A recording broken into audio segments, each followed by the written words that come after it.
మాట్లాడుతున్నాడు. ఏరా ఎలా ఉన్నారు? ఏంటి ఇంకా రాలేదు నాన్నని తీసుకెళ్ళడానికి? నాన్న పొద్దున్నుంచి నిన్ను కలవరిస్తున్నాడు మీ ఇంటికి రావడానికి. చిన్న కొడుకు రాలేదని చాలా కలవరిస్తున్నాడు.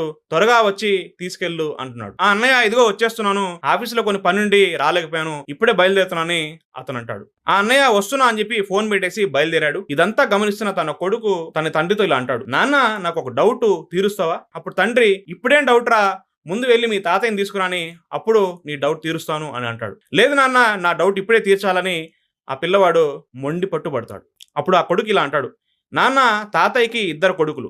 ఒక నెలేమో మీరు చూసుకుంటున్నారు, మరొక నెలేమో పెదనాన్న చూసుకుంటున్నారు. ఇలా ఒక నెల మీరు, ఒక నెల పెదనాన్న మార్చి మార్చి చూసుకుంటున్నారు. మరి నాకున్న డౌట్ ఏంటంటే, ఒక నెలేమో నేను చూసుకుంటాను, మరొక నెల మీరు ఎక్కడికి వెళ్తారు? నీకున్నదే ఒక్క కొడుకే కదా. ఆ మాటలకి తండ్రి ఉలిక్కి పడ్డాడు ఒక్కసారిగా. అందుకే కన్నవారిని పంచుకోకూడదు, ఎందుకంటే వారు మనకి ప్రేమను పంచారు. ఈ కథలో చాలా పెద్ద గుణపాఠం ఉంది. చాలా మంది